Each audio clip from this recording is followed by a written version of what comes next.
Hello दोस्तों, स्वागत है आपका हमारे यूट्यूब चैनल पर। हम लोग आज पढ़ने वाले हैं लेखपाल के लिए कुछ सामान्य अध्ययन के महत्वपूर्ण प्रश्नों को। आज की शुरुआत करते हैं कुछ लाइनों के साथ। क्यों बनूं मैं किसी और के जैसा जमाने में जब कोई मुझसा नहीं। अक्सर हम लोगों को ये शिकायत रहती है, हम लोग सोचा करते मन में अपने कि हम उसके जैसे हो जाएं, या कभी कभी हमारी ज़िंदगी में कुछ लोग ऐसे होते हैं जिनका प्रभाव बहुत ज़्यादा होता है हम लोगों पर।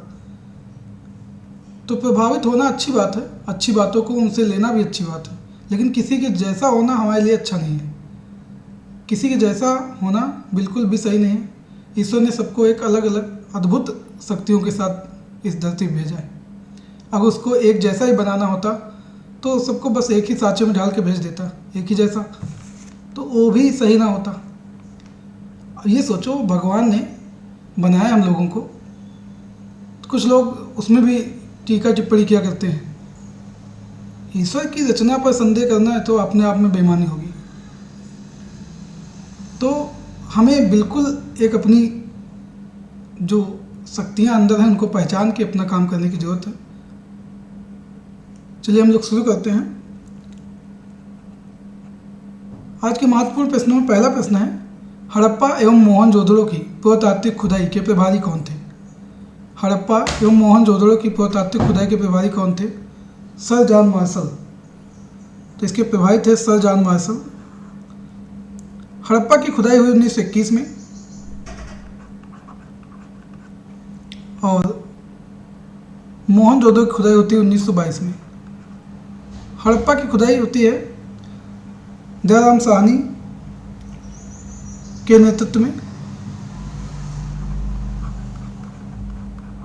दयाराम साहनी के नेतृत्व में। और मोहनजोदड़ो की खुदाई होती है राखाल दास बनर्जी के नेतृत्व में। प्रभारी दोनों के थे सर जॉन मार्शल। क्योंकि इस समय जो सिंधु सभ्यता में सबसे पहले खुदाई हुई हड़प्पा नामक स्थल की हुई थी, इसलिए इसे हड़प्पा सभ्यता भी कहते हैं। अगला प्रश्न है, भारत में अफगान शासकों का निम्नलिखित में से कौन सा एक सही कालानुक्रम है?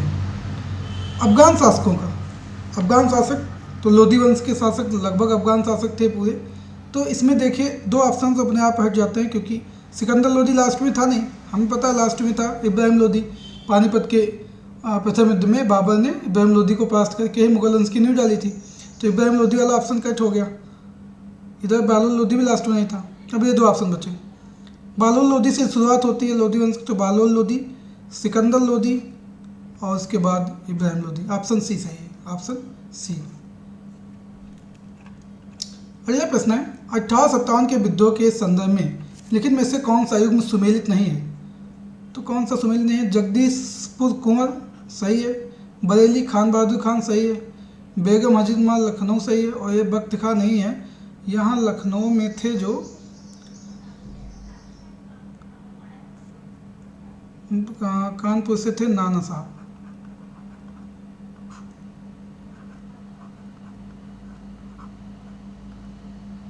कानपुर से थे नाना साहब। 1857 का विद्रोह। अगला क्वेश्चन है कि लिखित में से कौन कामागाटा मारू घटना से संबंधित था? तो ये जान लीजिए कामागाटा मारू क्या था। कामागाटा मारू एक जहाज था। ये एक जापान से किराए पर लिया गया एक जहाज़ था, जिसे किराए पर लिया गया था एक जहाज़ 1914 में कनाडा जाने के लिए। इससे बाबा गुरुद्वीप से संबंधित है। तो यहाँ से कनाडा जाने के लिए कुछ यात्रियों ने इसको किराए पर लिया था 1914 में। कनाडा के तटवर्ती क्षेत्र में जब पहुँचे तो कनाडा में इन्हें अंदर जाने नहीं दिया गया। तो तटवर्ती क्षेत्रों पर इनमें जो सवार लोग थे बाबा गुरुद्वीप के साथ साथ उन लोगों ने विद्रोह कर दिया। इसे हम कामागाटा मारू घटना के नाम से भी जानते हैं। 1914 घटना है। कामागाटा मारू एक जहाज था। अपसौर तथा अथवा सूर्य पृथ्वी के बीच अधिकतम दूरी की स्थिति कब होती है? तो ये होती है 4 जुलाई को। अपसौर मतलब इस समय 4 जुलाई को पृथ्वी सूर्य से सर्वाधिक दूरी पर होती है। और इसी का एक विपरीत होता है उपसौर। उपसौर में क्या होता है? उपसौर में पृथ्वी सूर्य से सर्वाधिक नज़दीक होती है। ये जहाँ तक 3 जनवरी की डेट होती है, बाकी आप लोग हमें कमेंट करके बताइए सही है कि नहीं है। और 21 सितंबर 23 मार्च को क्या दिन और रात बराबर होते हैं, ये भी बताइए, कमेंट करके हमें बताइए कि दिन और रात बराबर कब होते हैं, दिन और रात कब बराबर होते हैं, 21 मार्च और 23 सितंबर को होते हैं या नहीं। लिखित में से विश्व की सबसे बड़ी पोतवाहक नहर कौन सी है? सुएज नहर है। सुएज नहर मिस्र में है और लाल सागर भूमध्य सागर के बीच है। लाल सागर एवं भूमध्य सागर के मध्य है। इसका इसका एक फ्रांसीसी इंजीनियर की देखरेख में निर्माण हुआ था और 1869 से ये यातायात के लिए खुल गई। 1869 से यातायात के लिए प्रारंभ है, खुली हुई है। दक्षिण भारत की सर्वोच्च चोटी कौन सी? दक्षिण भारत की सर्वोच्च चोटी है एनाईमुडी। दक्षिण भारत की सर्वोच्च चोटी एनाईमुडी है और ये केरल में अन्नामलाई पहाड़ी पर स्थित है। केरल में अन्नामलाई पहाड़ी पर स्थित है, केरल में है। और पश्चिमी घाट जो है, पश्चिमी घाट, ये हो गया पूर्वी घाट और इधर से ये हो गया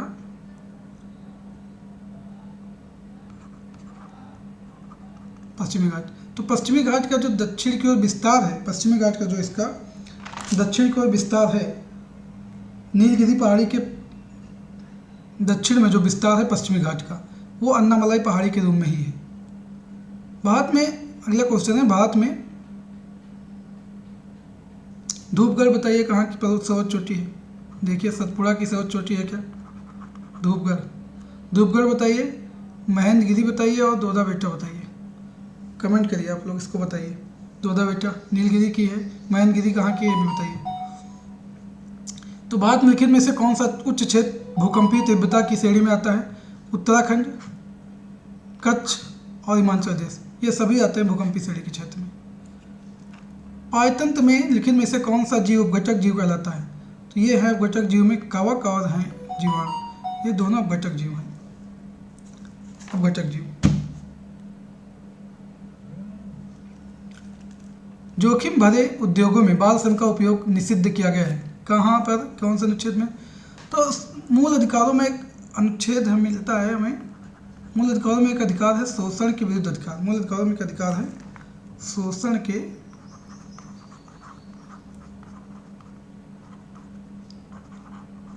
विरुद्ध अधिकार। इसमें अनुच्छेद 23 और 24 दो अनुच्छेद बताए गए। तो 23 में जो है, 23 में है बेगार प्रथा का अंत। 23 में बेगार प्रथा का जो है अंत है और 24 में बाल श्रम निषेध है, बाल श्रम निषेध किया गया है। तो इसका सही जवाब है ऑप्शन ए। संविधान के निम्नलिखित में से कौन सा अनुच्छेद एक उपबंधित करता है कि मत बराबर होने की दशा में लोकसभा के अध्यक्ष का मत निर्णायक होगा? किस अनुच्छेद में बताया गया है? ये अनुच्छेद 100 में बताया गया है।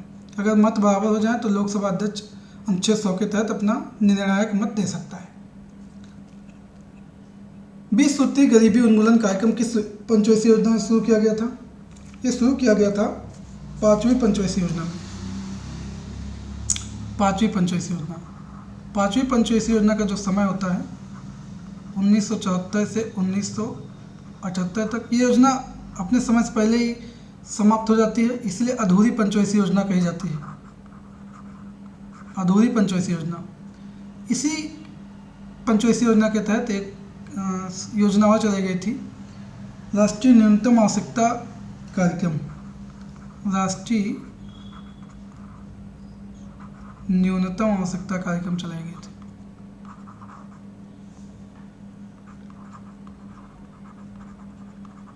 आवश्यकता कार्यक्रम 1974 में चलाया गया था। एक और चलाई गई थी 1977-78 में, काम के बदले अनाज योजना, भी पंचवर्षीय योजना में चलाई थी 5वीं में। काम के बदले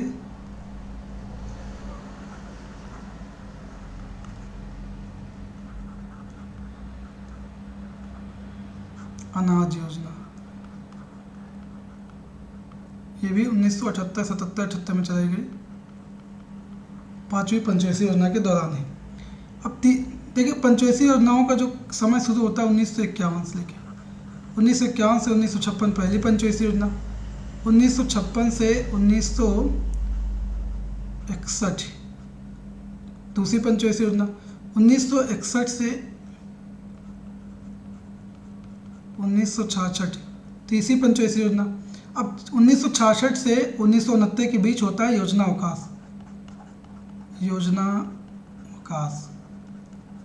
1966 से 1969 के बीच। फिर उसके बाद 1969 से 1974 तक चौथी पंचवर्षीय योजना। फिर हो गई 1974 से 78 तक पाँचवीं, और फिर दो बीच में एक वैसी योजनाएं चली 1978 से 79 और 79 से 80, ये एक वैसी योजना चली, एक वैसी। फिर 1980 से 1985 ये चली छठी पंचवर्षीय योजना। तो ये थी पंचवर्षीय योजनाओं का समय। अब आप लोग हमें ये बताइए कमेंट करके कि जो पहली और दूसरी पंचवर्षीय योजना किस मॉडल पर आधारित थी, पहली और दूसरी। इसमें से एक हैरल्ड डोमल मॉडल पर, एक पीसी मॉल लुईस मॉडल पर। तो कमेंट करके बताइए कि पहली और दूसरी पंचवर्षीय योजना किस मॉडल पर आधारित थी। अगले क्वेश्चन तक बढ़ते हैं। निम्नलिखित में से कौन सा कथन सत्य है? मुद्रा संकुचन के समय मुद्रा का मूल्य बढ़ता है तथा वस्तुओं के मूल्य गिरते हैं। हाँ, अगर मुद्रा के समय मुद्रा का मूल्य बढ़ता है, वस्तुओं के मूल्य गिरते हैं, तो ये सही है। मुद्रा संकुचन के समय मुद्रा का मूल्य जो है बढ़ता है, हम काफ़ी सामान खरीद सकते हैं, वस्तुओं के मूल्य गिरते हैं। दूसरा मुद्रास्फीति। मुद्रास्फीति के समय मुद्रा का मूल्य गिरता है तथा वस्तुओं के मूल्य बढ़ते हैं। मुद्रास्फीति के समय मुद्रा का मूल्य गिरता है तथा वस्तुओं के मूल्य बढ़ते हैं, वस्तुओं के मूल्य बढ़ते हैं। तो दोनों ऑप्शन सही हैं, 1 व 2 दोनों सही, 1 व 2 दोनों सही। लोहे को खुले में छोड़ने पर उस पर जो भूरी परत जमती है उसे क्या कहते हैं? लोहे को खुले में छोड़ने पर उस पर जो भूरी परत जमती है उसको कहते हैं जंग। जंग जो है आयरन ऑक्साइड की ऑक्सीजन से क्रिया के कारण लगती है। आयरन ऑक्साइड की किससे क्रिया? ऑक्सीजन की क्रिया के कारण लगती है। और जंग लगना कैसा परिवर्तन है? जंग लगना एक रासायनिक परिवर्तन है।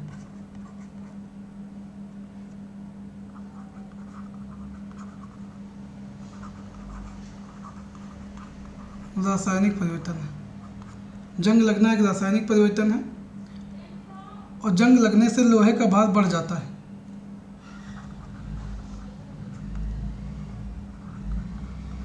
जंग लगने से लोहे का भार बढ़ जाता है।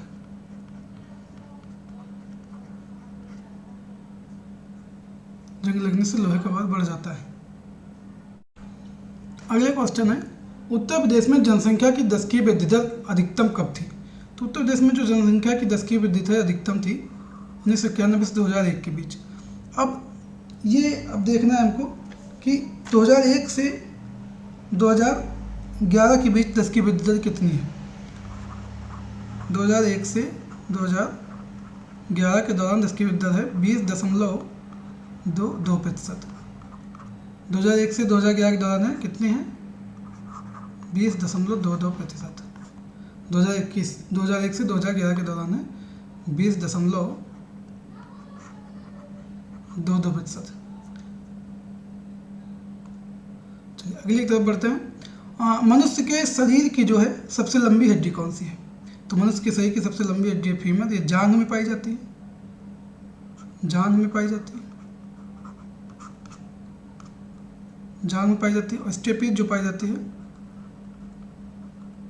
कान में। सबसे छोटी हड्डी है स्टेपीज कान में, और फीमर जांघ में पाई जाती है।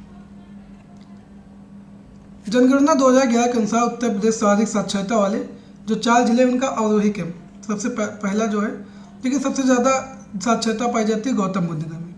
तो ये सही जवाब होगा इसका गौतम बुद्ध नगर, कानपुर नगर, औरैया, इटावा। तो सही है गौतम बुद्ध नगर,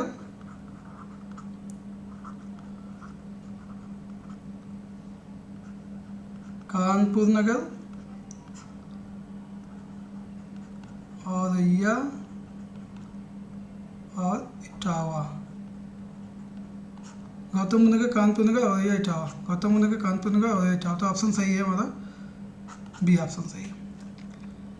कौन सी गैस अक्रिय गैस है? अक्रिय गैस है हीलियम। हीलियम हल्की गैस है और अज्वलनशील भी है। हल्की है और अज्वलनशील भी है। अज्वलनशील गैस है और इसको जो है वायुयान के टायरों में भरा जाता है।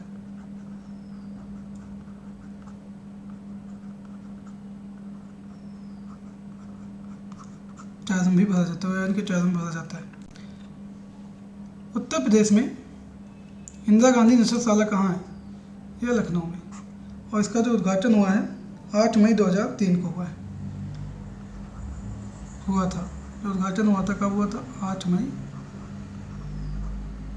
2003 को।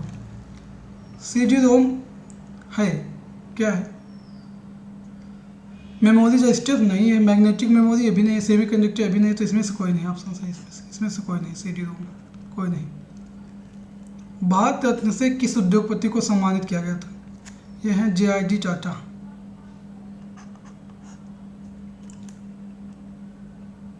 कौन सा पुरस्कार जो साहित्य के क्षेत्र में प्रदान नहीं किया जाता? तो सरस्वती ज्ञानपीठ और व्यास सम्मान दिए जाते हैं। कलिंग पुरस्कार नहीं दिया जाता है।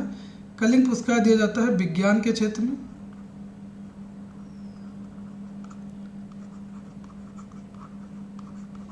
और ये दिया जाता है यूनेस्को द्वारा।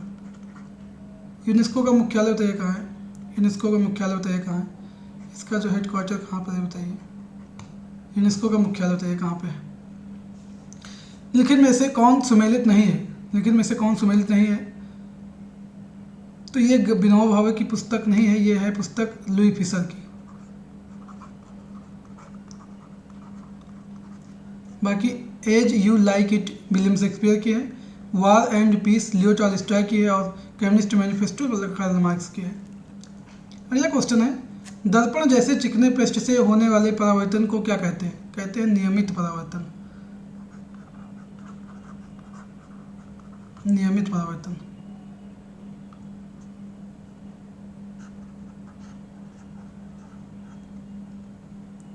नियमित परावर्तन कहते हैं।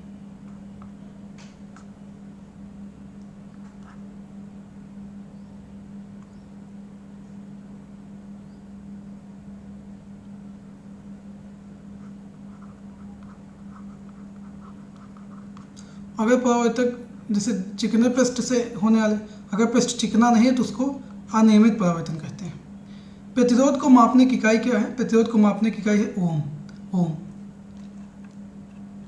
तो आज की क्लास में बस इतना ही। आप लोगों को हमारी क्लास कैसी लगी कमेंट करिए, हमें लाइक करिए, इस वीडियो को शेयर करिए और जिन लोगों ने अभी तक सब्सक्राइब नहीं किया सब्सक्राइब करिए। मिलते हैं आपसे जल्दी अपनी अगली क्लास में। जय हिंद, जय भारत।